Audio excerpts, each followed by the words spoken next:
Good Monday afternoon to you, everyone. How are you? It is good to see you. It is good to be seen by you. Welcome to the show, everybody. Of course, I am the one and only Bill Sylvie, aka the Dungeon Delver, coming to you live, loud and clear on a happy Monday afternoon. And it is a good Monday afternoon because we're here and we're going to have a lot of fun. And one of the ways that we have fun around here is we do these live streams, these classic TTRPG deep dive, hanging out, BS kind of live streams. And we generally speaking have a pretty good time. Hang on a second, I got to make sure something's not about to fall. There we go.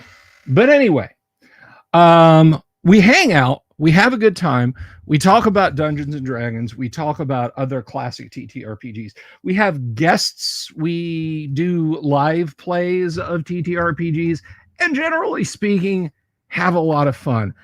And do you want to join us on this quest for fun, this never-ending journey of cruising on down the highway, life's highway, and having fun with TTRPG stuff to just kind of mellow out, to chill out, relax, whether you're here every night of the week watching the show, or you just tune in for certain parts, or you catch it on the rebound, you listen as you drive, whatever you do.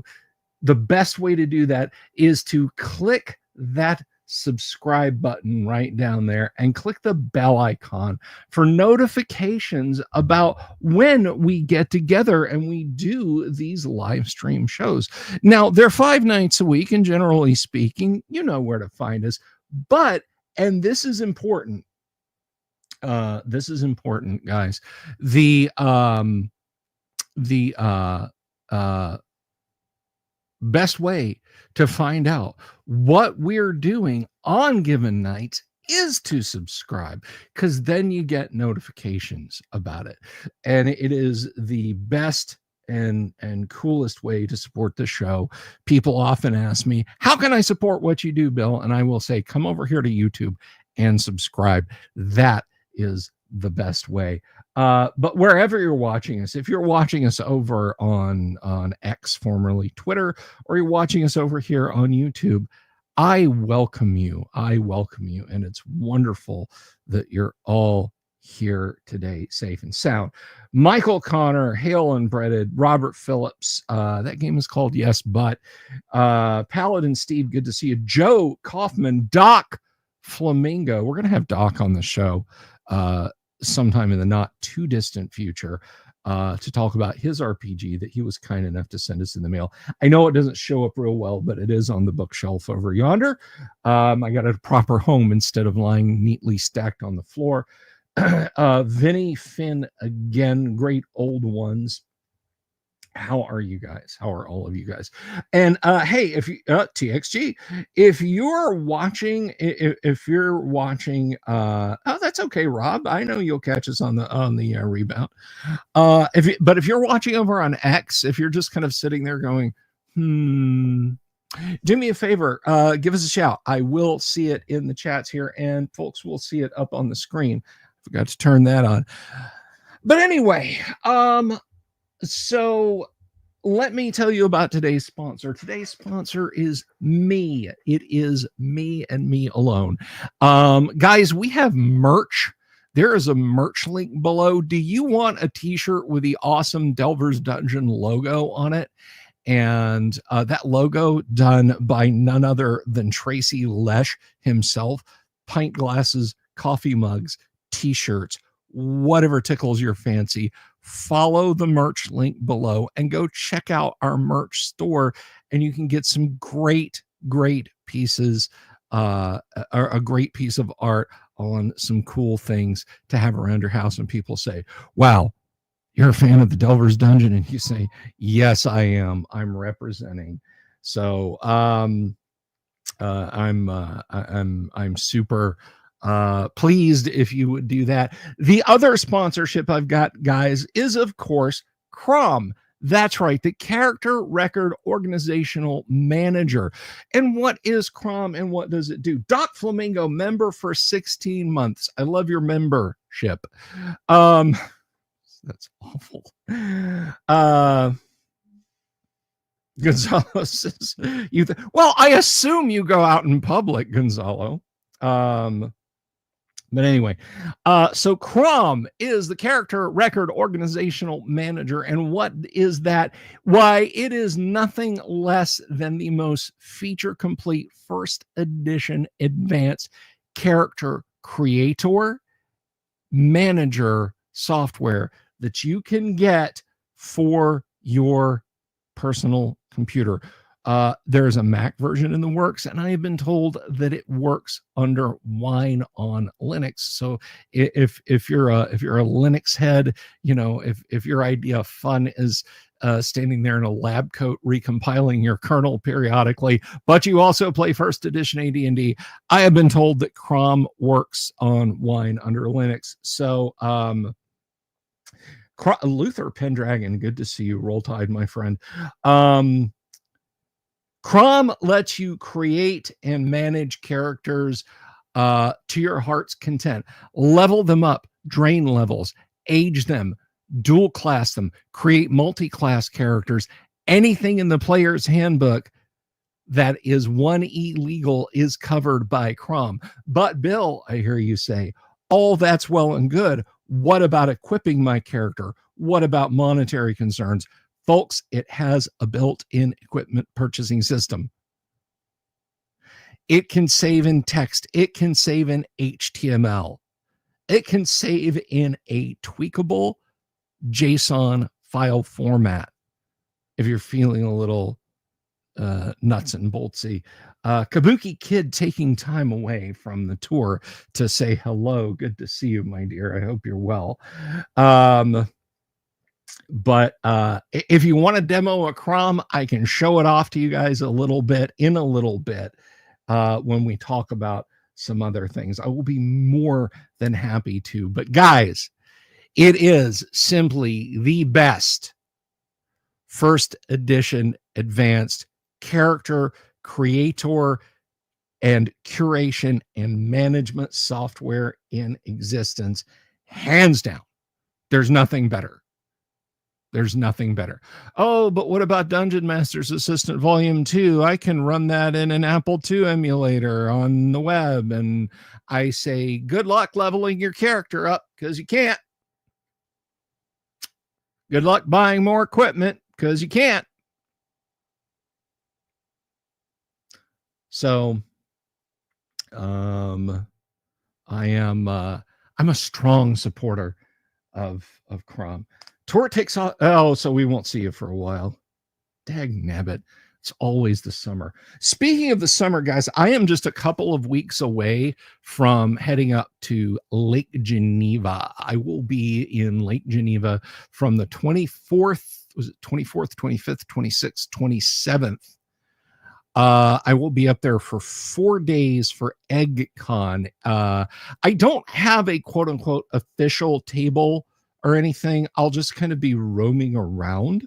But if you're up there, if you happen to be at EggCon and you see me and you happen to have anything that I have written and you want a little signature on, I will be more than happy to do that. And the only reason I bring that up is people have asked me, like, would you sign? And I'm like, yeah. So if that's your jam, if you want my chicken scratch on whatever it is you've done, then yeah, I will do that. You will be disappointed if no eggs are served at some point. Well, let me tell you what, the Gygaxes are hosting me. I will be making a cheesecake. Well, I think they just had me come up there to make them a cheesecake, if I'm being completely honest, because it was a little less than a year ago that Mrs. the Dungeon Delver and I went out and had dinner with Heidi and Eric and their kids. And I made a cheesecake. I made a key lime cheesecake and took it out there and we all partook. So I think they just are having me come up there and bake them another cheesecake during the summer. And that has eggs in it. Basically, your egg to cream cheese bar ratio is 1-to-1. So 3 bars of cream cheese, 3 eggs, 3 large eggs beaten, a cup of sugar, vanilla. How much vanilla? Yes. Like there is no, oh, there's too much vanilla in this cheesecake. Poured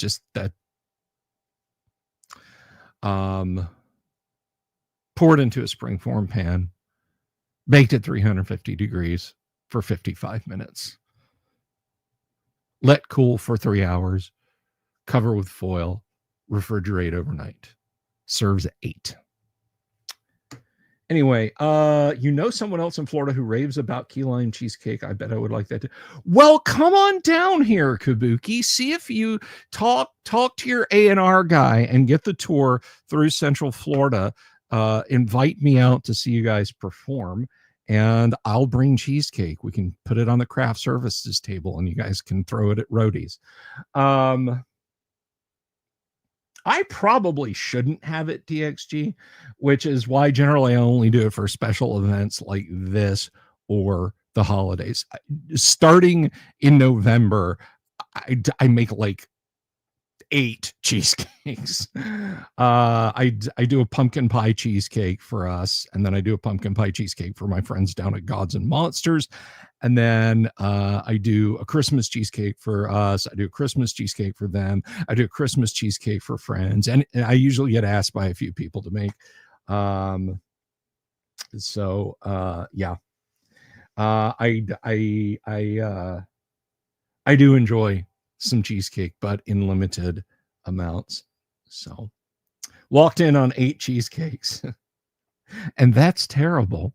8 is almost as many as 2 4s, and that's terrible.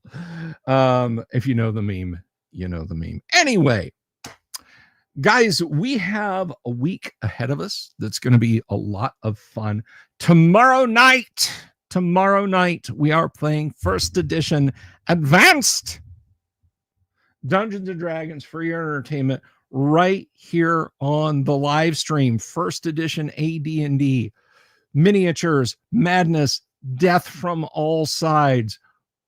We've got Tim Imholt, Gonzalo, Doomsword Deathmaster. We've got Kevin. We've got D and Disability. Yeah, that's who we've got.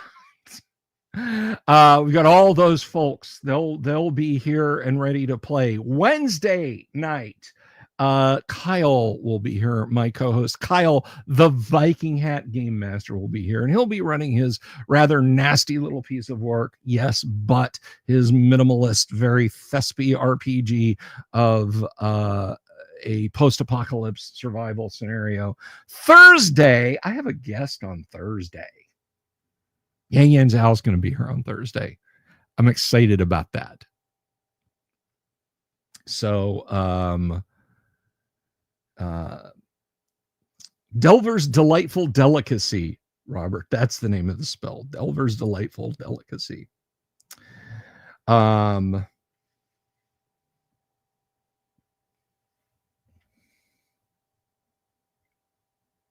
Pumpkin is not an ingredient in beer. No, it's not. I like a fruity beer. I do. I'm a girl drink drunk anymore in my life. If I'm going to drink, it's like people that want me to try scotch. They're like, no, man, you just have to get the right kind. They all taste like iodine filtered through peat moss.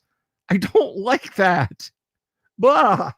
I'm 55 years old. I shouldn't have. Just try some. You'll like it. Your taste buds will change. No. Blah. So yeah, I like. Now I will tell you this.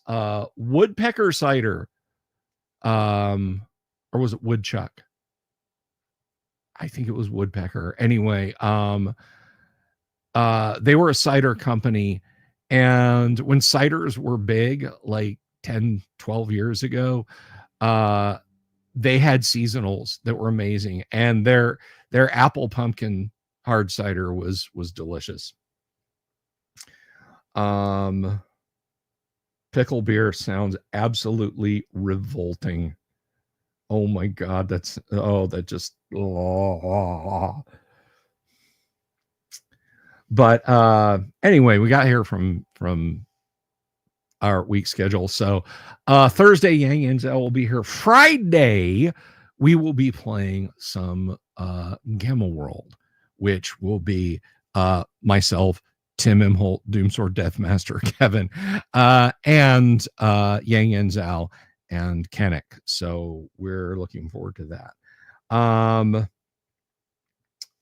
But anyway, so that is the week ahead, and I want to talk about something that came up.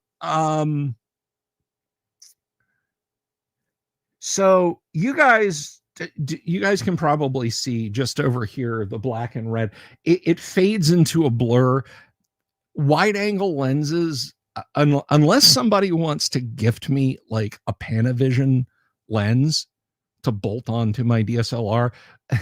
By the way, those lenses cost $200,000. So I don't expect you to, and I don't want you to. If you're going to do something that costs $200,000 for me, pay off my house and repair it for me, please. New roof, remove the trees. Anyway, no, over here is my electronic Dungeons and Dragons set from Mattel. Been playing a lot on the web, by the way. I actually tried to do a video, but because OBS is a plague released by one of the 7 angels unto humanity to torment us before the rapture. Sorry, I have very strong feelings about OBS. The sound wasn't working at all. And the Dungeons and Dragons electronic board game is an audio game. Now, I'm not messing that up. I'm not like mixing up audio and video. It's an audio game. The audio cues are absolutely 100% necessary in that game. There is no, I'm just going to turn the sound off and play. You won't hear when the dragon comes. You won't hear when you run into walls to know where to put the walls. You won't know where the dragon is moving, etc. You need the audio. And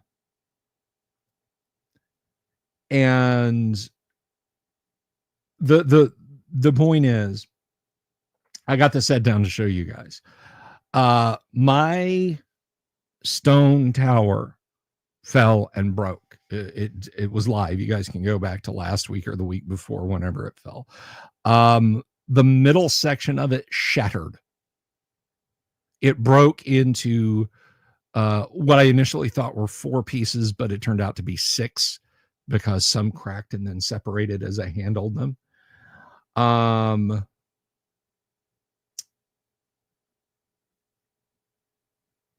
And I was, when I thought it broke into 4 pieces, I was like, well, that sucks. And then when I realized just exactly how damaged it had gotten, I thought the whole thing would be a write-off. And I posted about it on Twitter. Now, a lot of people were very kind, and they said, hey, why don't you just paint the exposed edges stone gray also, and then you've got cool ruins. That's not what I want. If I want cool ruins, I can get some foam out of my garage and use my Wonder Cutter on them to make scatter terrain. And I didn't I didn't want to do that, and I didn't want to do that for very specific reasons. So back when I first started getting into terrain and stuff like that, I kind of sat on the fence as to whether or not I was going to get into Dwarven Forge or DIY it, like with Her Starts. A friend of mine, and I say friend, I will go so far as to say my best friend, I hope we're still friends. He doesn't really talk to me anymore. We didn't leave on bad terms. Things were just weird. But back around 2000, long before we parted company, he bought, I don't know if he cast it himself or if he bought it from a third party, but he bought the pieces for this tower. And I gotta check something. I gotta stand up for a second. Hang on. Okay. So he bought me the pieces for the tower and said, here you go. I decided at that point to get into Dwarven Forge because I know me. If I had bought Herstart's molds to make as many dungeon walls as I wanted and some plaster, of course, you got to mix up plaster and so on, I would have wound up with like a handful of Herstart stuff and a bunch of molds sitting around gathering dust and a bunch of bags of plaster slowly going bad in the Florida humidity because I'm lazy. I know what I am. I am lazy. So, as an example of how lazy I am, the Herstart's Tower sat until 2005, 2006, maybe a little later. It sat unbuilt in its box. Enter friend number two. Friend number two, Scott, who was, sometimes it was hard to be friends with Scott, but he was a good person, I think, at heart. He and I were also pretty close. I knew him as long as I knew friend number one. We met at about the same time, although in different spheres. I don't think they ever really interacted much. Scott one day was like, I'll put that together for you if you want. And I was like, okay. So he took it, and I assumed at that point I'd never see it again. Not that he would steal it, but that, like me, he'd put it on his to-do pile and it would never get to done. He brought it back a week later, and I've used it in a couple of games. I've used it a few times, but it is a nice piece nonetheless. You guys really aren't seeing how glorious it is. And really all I'm going to go into further about Scott is that he passed away in 2013, 2014.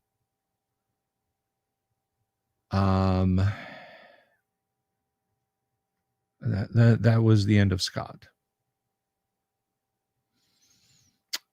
I miss the stupid bastard from time to time. And so when the tower broke, I was pretty upset. I didn't want just a pile of broken shit.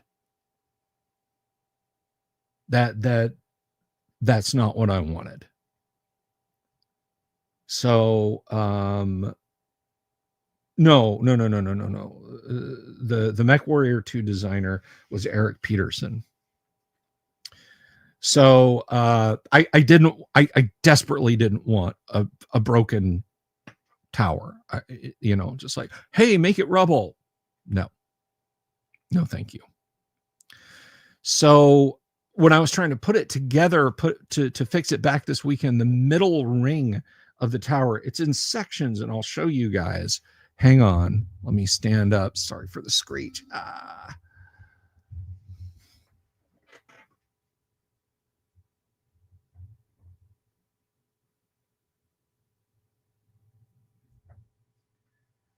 So you can see here, there's two pieces, and they kind of interlock. And these top two pieces fell off the shelf when I pulled down the Dungeons and Dragons set. The battlements got pretty dinged up, like 3 or 4 of those broke off. That's okay. That's eminently fixable. This piece, this center ring, shattered. It split and broke apart. I didn't know if I was going to be able to fix it.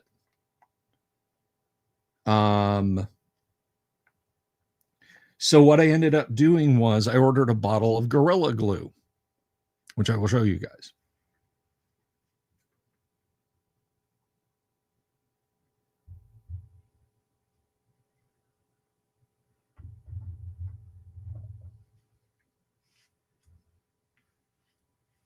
Gorilla Glue. So this is Gorilla Glue. This is really good stuff, depending on your project. That's the caveat, depending on your project. I bought this because, remember when I said I got into Dwarven Forge? I got into Dwarven Forge when Dwarven Forge was exclusively resin. Now, Dwarven Forge is really tough. I have dropped pieces of cast Dwarven Forge, and they've made a dent in the linoleum on my kitchen floor. I have dropped other pieces of Dwarven Forge. I have had other pieces of resin Dwarven Forge fall over and break.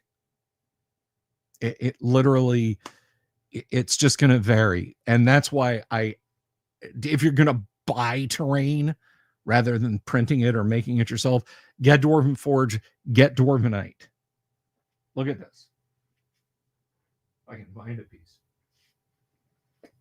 This is the Dwarvenite.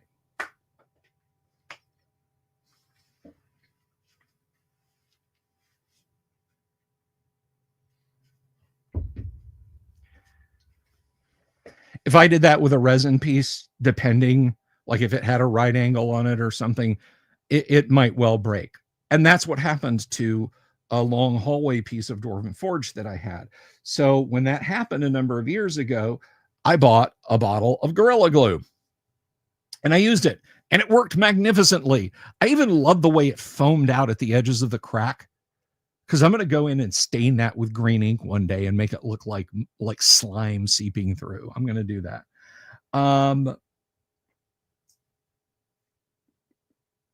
What I forgot was you have to clamp this. And I did that. I even bought a small set of clamps to clamp it. Do I have them?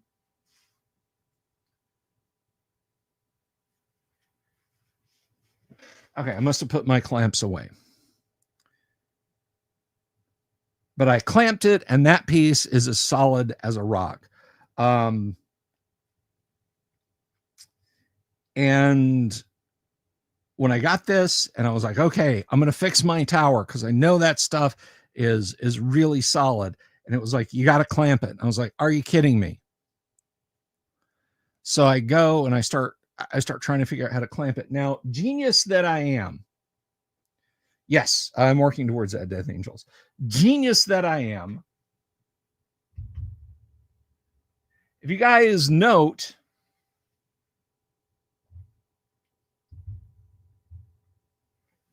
this piece is round. It is round. It was broken in uneven sections around its diameter. What I wanted to do was take 2 small sections, glue those together, wait for it to set and dry, and then put them together with a large section, piece by piece. That made more logical sense to me. When you have 2 pieces in a curve like that, you can't clamp them. They'll just crush in on themselves. So with the Gorilla Glue slowly starting to tack up, I wiped it off quickly and I thought, well, I'm screwed. And I posted up on Twitter and I said, this may be the end of my tower. And then a number of people came in and were very helpfully suggesting make it into rubble, pin it, and use insert adhesive here. No, use the Gorilla Glue.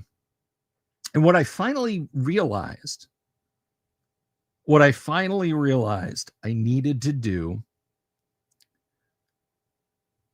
was to assemble all of the pieces and then evenly apply pressure from the outside from every angle all at once. So what I did was I assembled all the pieces. I wet the sections. Yes, I know you're supposed to wet the sections. That's on the instructions. I set them together, and then I began to wind painter's tape around it. And then once that was on, nice and snug, I slipped a couple of zip ties around it and tightened them up. And I let this cure. I let this set and cure overnight. And so now it's back. It still needs some TLC. I have some Vallejo modeling putty that's going to go into a few cracks. Because when I said it shattered, I don't know. Let me see if I can zoom in and if that will show up. You guys see these white parts here? When this took the brunt of the fall, it powdered pieces inside. So there's behind this, kind of over on this side here, if you can see that, there's a cavity, and that cavity is going to get filled with Vallejo model putty, and it's going to get repainted.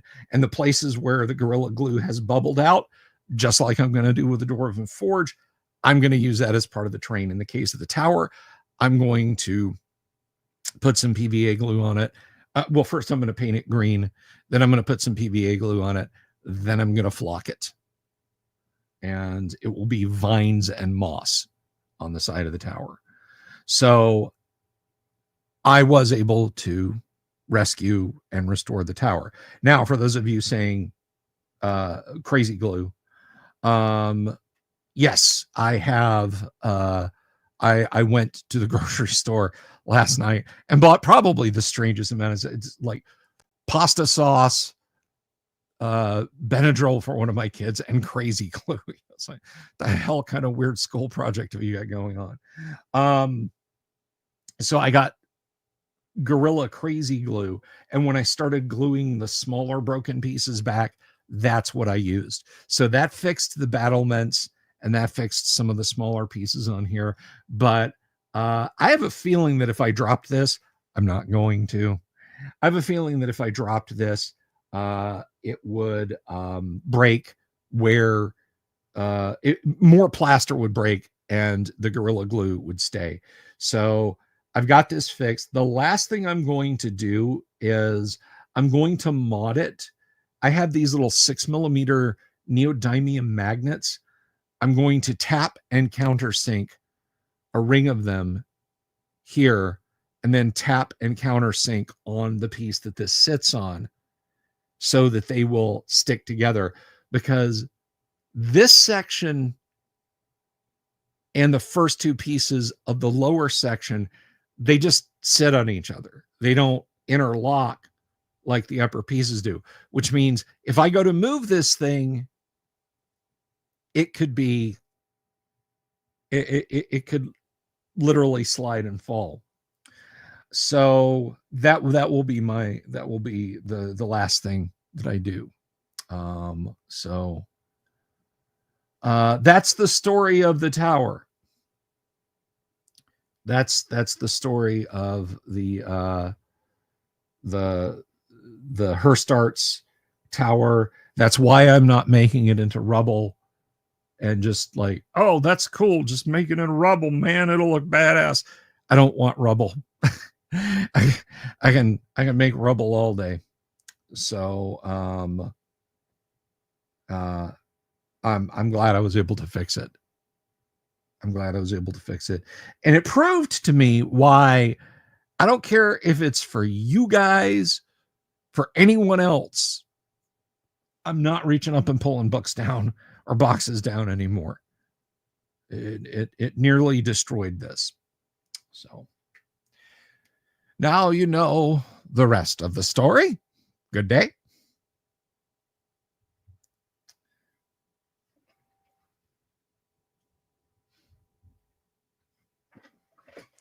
So I hope you guys enjoyed that. But anyhow, that's the news that fits. as of right now on that front. And I open the floor up. Yes. Paul Harvey. I just want to emphasize that was Paul Harvey and not what's his name? I got to look it up because I can't just say that this is this guy and then not do the voice.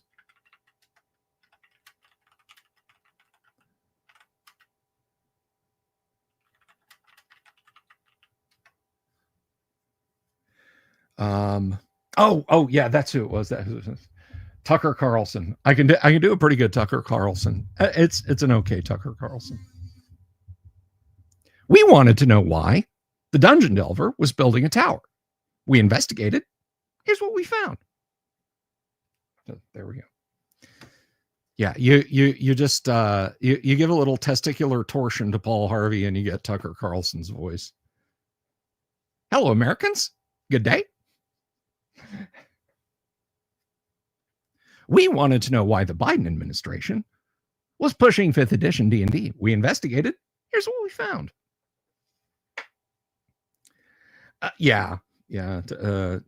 Tucker goes faster. I haven't done Alex in a long time. You guys know what you need to do if you want to hear Alex, though.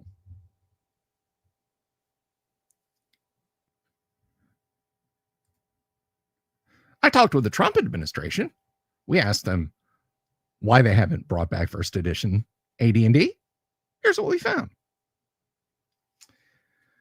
Anyway, so any D&D questions, any questions about the show? You guys know the drill. Oh, no, not the drill. It's Monday. Open floor for questions about D&D. Alex from Stroh's. Oh, yeah, that Alex.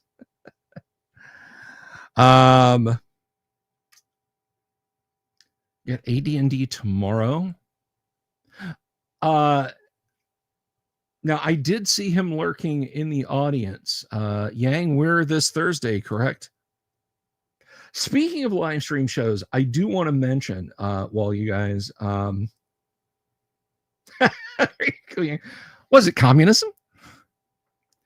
The Democratic Socialists of America haven't said anything about 1st edition Advanced Dungeons & Dragons. Do they not want it to come back? They checked your oil, huh? Well, Death Angels, there you go. It's a little how's your father? Do I have a video that goes through an entire combat by the numbers? Yes, all of them. Where we play AD&D. Yes, all of them. Oh, was that okay? That was later. Okay, that was later. All right, Yang. Later. I thought it was this week. So Thursday we'll do something else. Yang, we're having on later. My apologies, Yang. Old man brain. TXG asks what I think is a very good question. Was there a reason for naming 1st edition Advanced Dungeons & Dragons as opposed to just Dungeons & Dragons?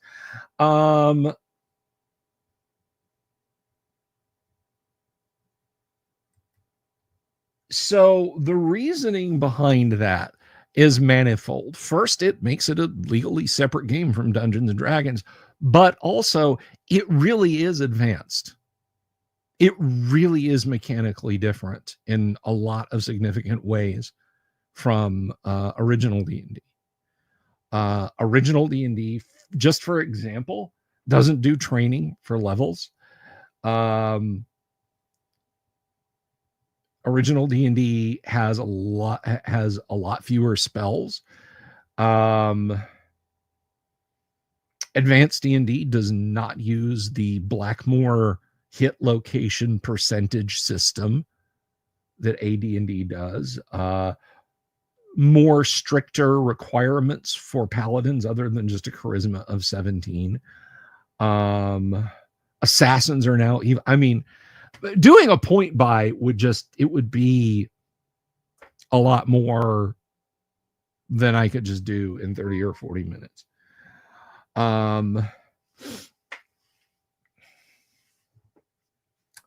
Yes, segments are new in AD&D. Did I see Double D's video about how easy it is to deal with Thaco? No, I didn't. I don't know who Double D is, but I can tell you this. Here's how easy it is to deal with segments or with Thaco. Don't use the chart. There's a chart on the back of this, and there's one facing the players.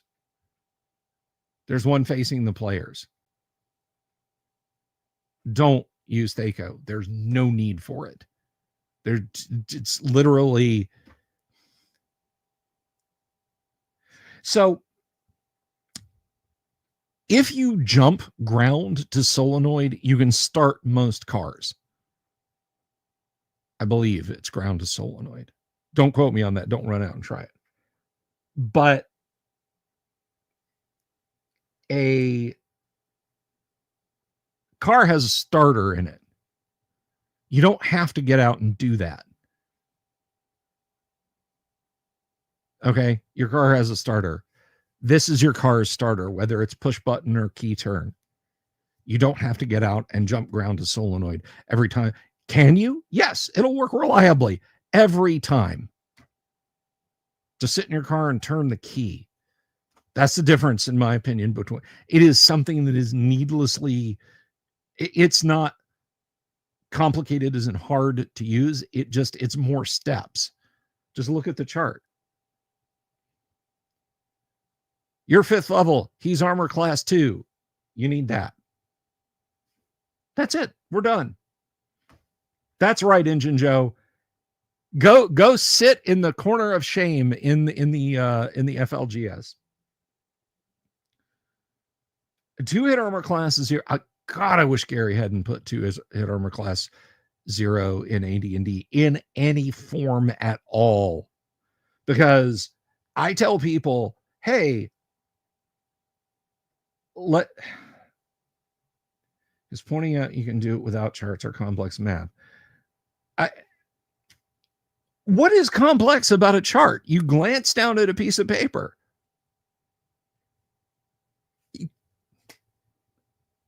It's literally it just, there's no doing it. There is no okay, I'm done. Let's go. Let's play. I don't understand it. Hager, good to see you. Top of the evening to you. You're late. You know what you have to do.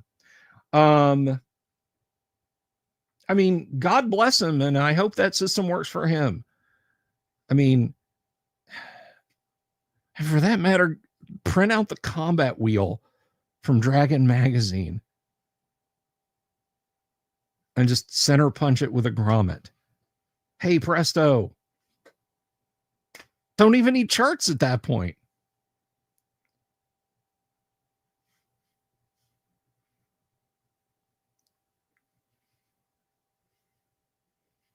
So I don't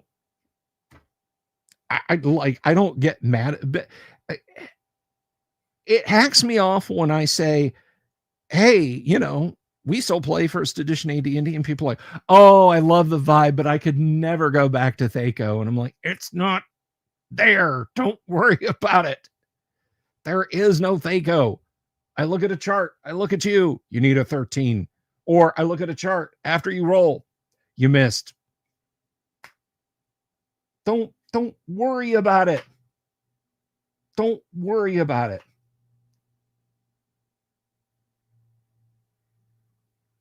I think that's a little bit of it. Violence solves everything. I think that is a little bit of it.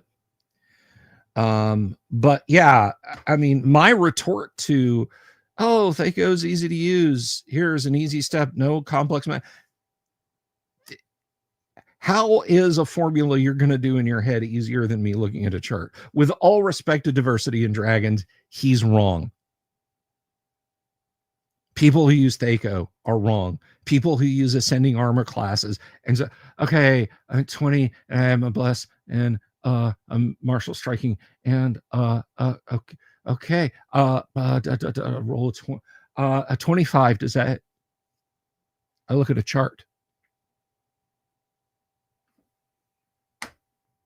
I mean, WotC could have made charts for 3rd edition.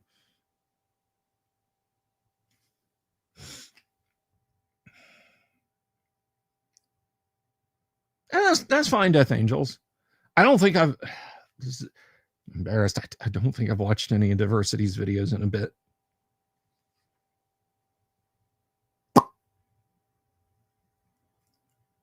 I like my players to be a little in the dark of what they need to hit something. Like, they can generally figure it out. I rolled a 14 with all bonuses. All right, you hit him. You just slash him good. Roll your damage. I rolled a 13. Does that hit? Yeah, you hit him again. I rolled a 12. Does that hit? No. Very close. Okay, so I need at least a 13. And if you're really curious as to what the thing's armor class is, you can do the mental math. You can sort out, well, let's see. I'm a 9th level fighter. You need a 13 minimum to hit. He must be this armor class. I don't hide the charts from the players. But I'm also not going to blurt out, he's armor class 2. I screw up sometimes and do it. But anyway.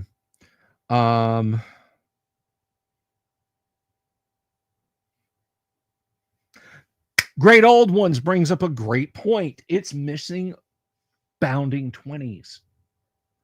Repeating 20s. Thaco misses repeating 20s. That first 20, that's any 20. That's any 20 you roll. You only rolled a 13, but you've got a +3 sword. You're charging. Well, that's +2, +3. There's a bless and a prayer going on.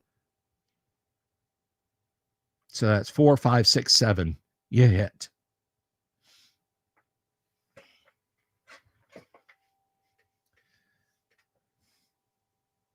I mean, it's a fine system for the games it's built for.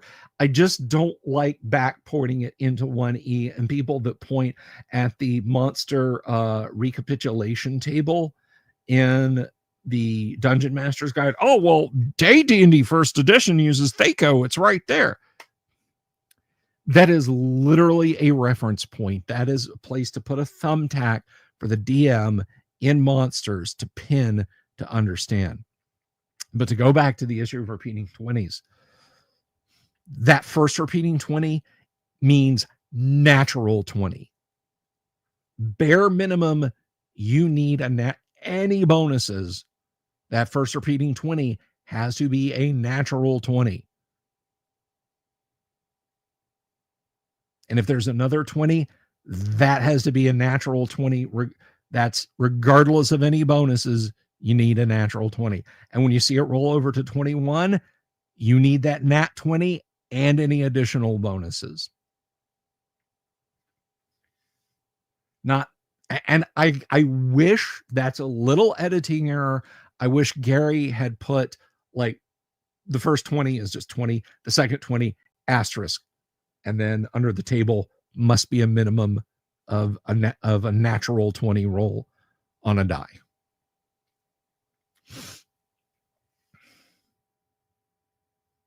Hey, Gonzalo, thank you very much. I appreciate that. The combat wheel.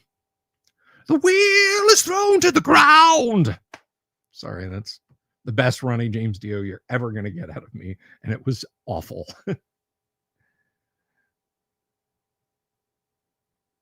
That is correct, Robert Phillips. My first D&D set was Keep on the Borderlands, which used tables. Specifically, it was the Keep on the Borderlands that was engineered to work with Holmes Basic, and Holmes Basic leaned hard into first edition AD&D. Gary was leveraging Holmes Basic to get people, or I should say Holmes Introductory, to get people over to playing AD&D.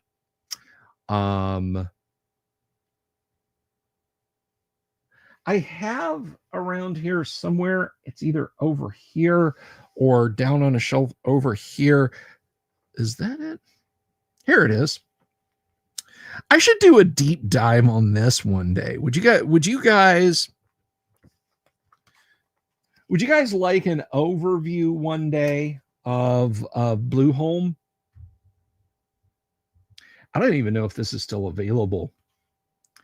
But this is by Michael Thomas, and this is what if we got an expert set for Holmes introductory. And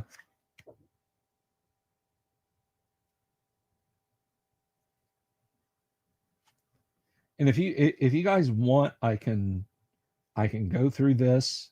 We can look at it.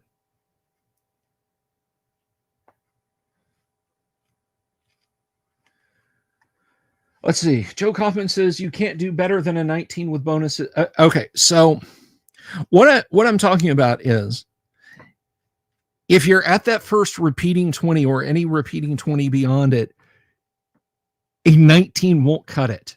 A 19 with plus 10 stacked bonuses won't cut it. That first repeating 20 means you have to roll a 20 minimum. Engine Joe wants to hear it. I could write what? What could I write, Cyrus?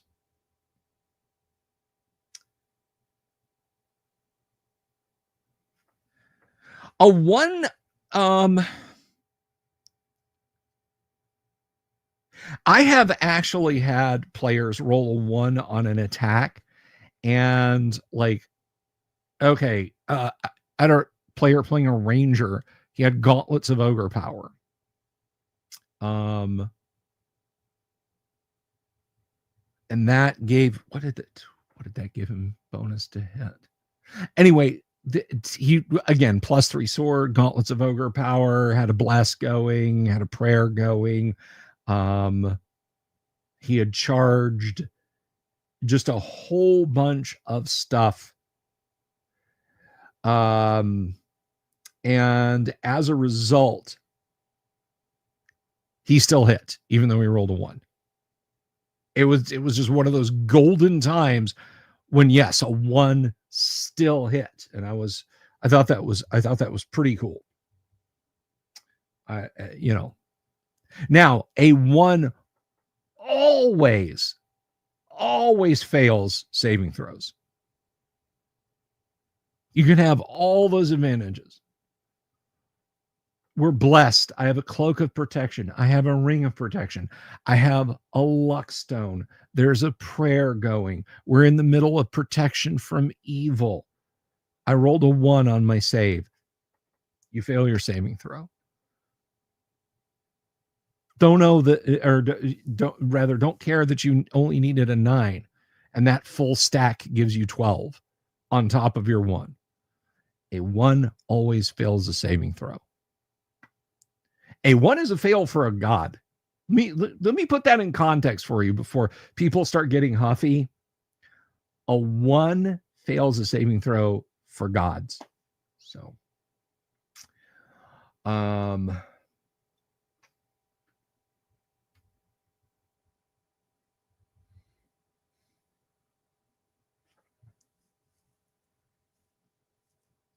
so make of that what you will. What, Bobby? I keep seeing these teasers for the new King of the Hill on X and on YouTube. I don't hate it. I don't even hate the concept. It just looks very meh. Like, not bad, just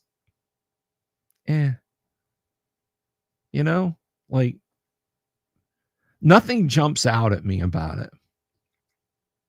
But I suppose, we'll get into it.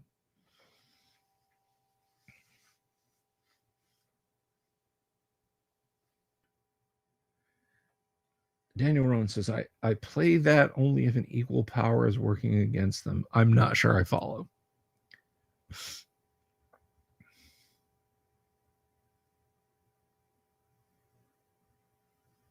Oh, I'm not saying you're huffy. You're being huffy about it, Gonzalo. I'm not saying.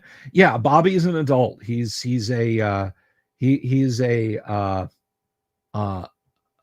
chef, like a really good chef. Like people, I think he's either like high profile at a restaurant or he has his own place. I think it's high profile. For God's failing a saving role with one. I mean, sure. That's fine. That's fine.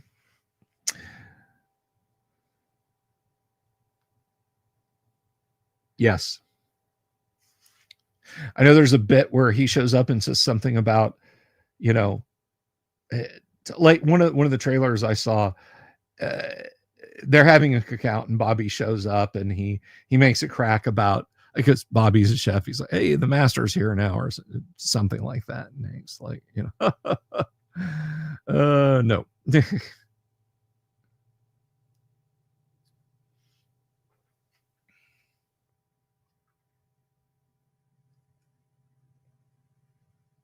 I feel like I'm missing pieces of the conversation. Like Cyrus Wright said, Delver could write it, and I'm not sure what that was in reference to. And Gonzalo says, "I'm not all huffy about it." Trust me, dude. I'm accusing no one of being huffy about anything. I promise. I promise. I'm a humble little dude. I'm a humble little dude. Yeah. Thank you for the super. Johnny Hardwick, rest in peace. So many of that cast. Tom Petty, the actress that voiced Luann, Johnny Hardwick, the actor who voiced John Redcorn, which was really recent and really weird. ID was having some serious problems, that guy was. I mean, I look at situations like that and say, but for the grace of God, there go I. But yeah, he was having some issues, man.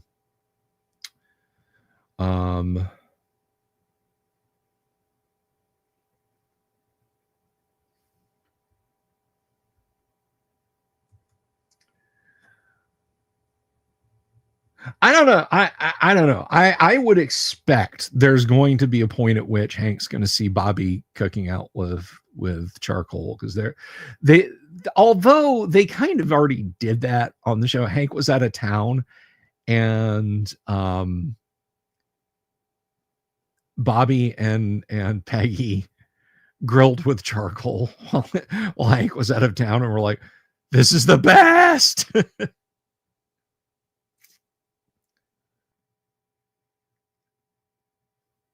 Oh my goodness. But yes, thank you for the fiber, Gonzalo.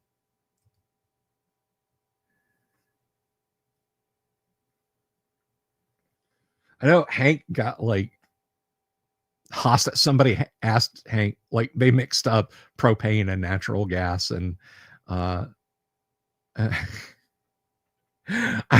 I don't remember the term. I don't remember the phraseology. I can't do it justice, but basically Hank called it like the whore gas or something like that. I can't remember.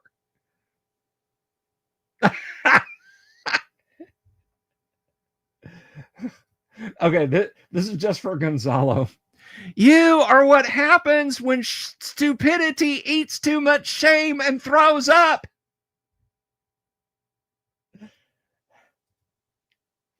The reference there for those of you who don't know, Bill decides that because he's overweight, he's going to enter a hot dog eating contest and become a competitive eater. And it disgusts Dale. Dale doesn't want to see him do that. Not because Dale doesn't want him to succeed, because he doesn't want Bill to get humiliated. And Dale just goes like full beast mode, just like the amount of disgust and derision he heaps on Bill in that episode is hilarious. Bobby just uses the microwave to cook his hot dogs. Yeah. Bobby would use charcoal and hardwood. Charcoal and hardwood makes delicious food. I am, look, back from like, I would say the mid 90s to about 10 years ago, people were in love with these Cooper mini-sized stainless steel grills. You can still see them every once in a while. Generally, they get picked up by the scrappers really quick. But these gargantuan, like $2,000, $3,000 grills, and dual propane cylinders, multi-temperature areas. It's a gas stove that sits outside. If I'm gonna cook on the grill, I'm getting a Weber kettle grill. I'm filling it with briquettes, and I'm cooking on a grill. If you're gonna go god-awful huge Magic Chef grill with a multi-temperature and this, that, and the other, just cook inside. Just cook inside. Cook your grill on the stove, or cook it on the in a skillet. Your grill. Cook your meat in the stove, or cook it on a skillet.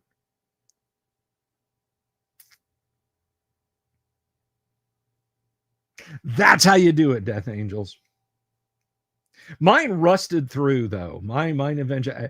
That Weber kettle grill I had, my father-in-law gave to me when he went propane back in like the late 1990s, and that thing went.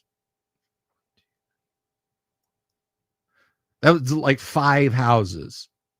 That grill accompanied us, and then the hinges for the ports felt like rusted off, and other parts of it began to rust, and I had to say goodbye to it.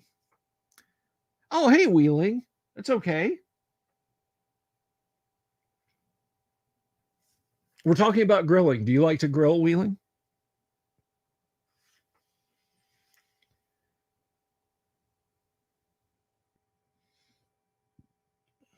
See, that's now I'll give you some mad props for that.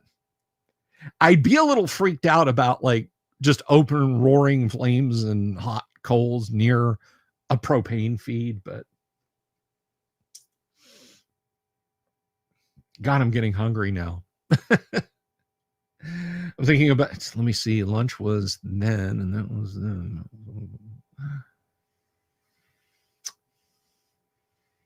I don't even know how. We were talking about King of the Hill. They never did a D&D episode of King of the Hill, although Bobby did like wind up with a group of like just pagan dorks, I guess you would call them. It was just silly. He got into tarot cards or something. Oh, I can imagine, Wheeling. But yeah, that was a fun episode. We're kind of going down a rabbit hole here. I know they didn't do a D&D episode of King of the Hill.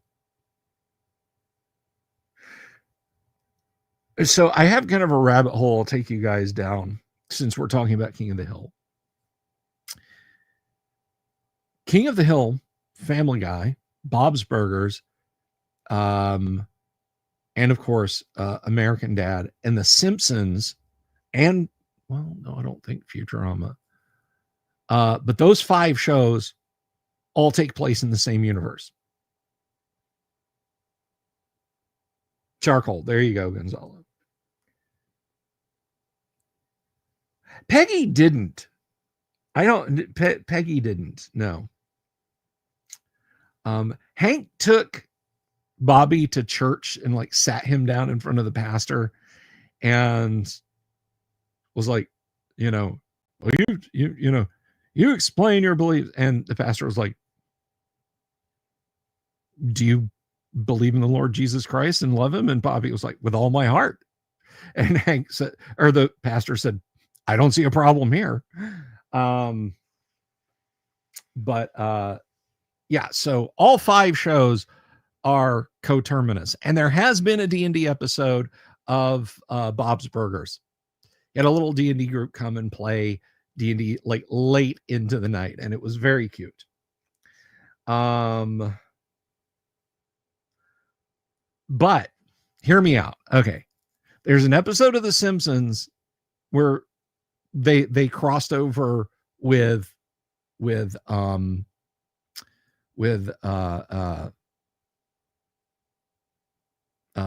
Family Guy.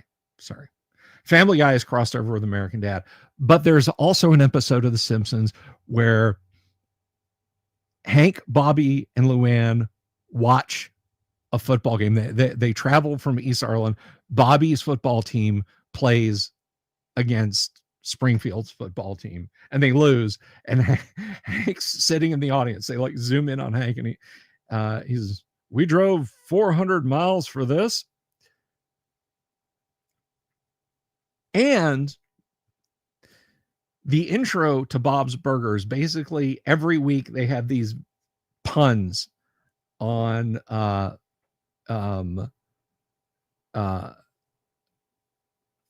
exterminator vans that park in front of Bob's Burgers. That's, word puns like, you only live mice or something like that. And one of the vans that stopped there once was Dale's Dead Bug. It didn't just say Dale's, it was the Dale's Dead Bug van. Therefore, did Futurama in here? So I was gonna say Futurama.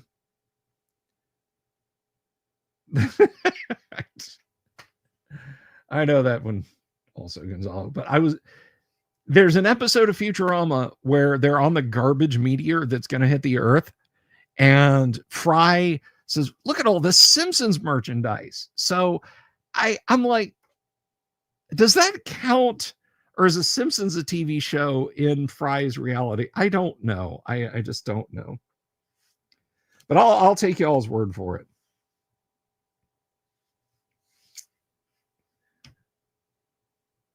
But yes, so by the transitive property, there has been Dungeons and Dragons in an episode of Bob's Burgers, or of King of the Hill, by dint of all of them existing in the same universe. That's just silly. So we have a good week lined up for you guys.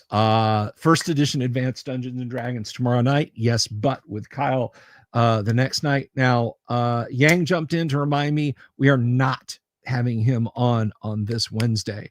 So this Wednesday, how about we look at Blueholme? I've got it. We can take a look at it. We can approach it from a standpoint of what if Gary had commissioned an expert Blueholme. Now, the thing you need to know, though, expert Blueholme is first edition AD&D. Like, oh, I wish Blueholme had, or I wish Holmes Basic had an expert. It does. It's advanced D&D. That's how you do.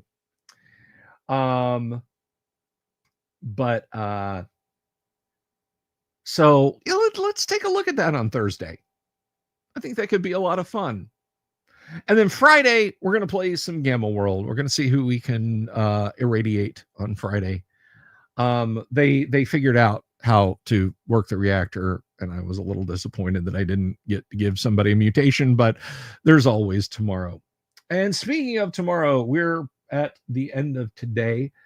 Thank you, everybody, for tuning in. I want to thank Doc Flamingo for his continued 16 months of membership supporting the show. If you want to become a member, you can click down there, or you can join us over on Patreon. I'm going to tell you, Patreon is the cheaper option. If you want the cheapest possible option, you can support us on Patreon for as little as $1 a month. YouTube makes me have it as a minimum of $1.99. Thanks, YouTube. And I want to thank Gonzalo for his super. Yes, indeed. Everybody have an absolutely wonderful evening, and we will see you next time. And remember, no matter what happens on any of our shows, you may run into an owl bear. Peace. Good afternoon. Love you all. Have you seen my owl bear?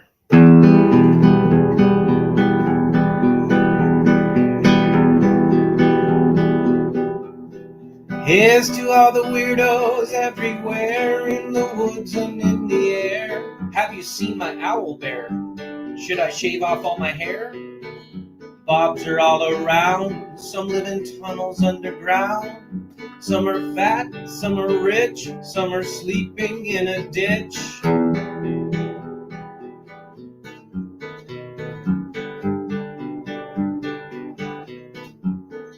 Can you ride a crooked horse without a saddle way off course? Naked as a toad all the way to Smoky Joe's. Have you seen the little creep driving fast in his little green Jeep? He smells like fish and brandy, but his rotten teeth look dandy.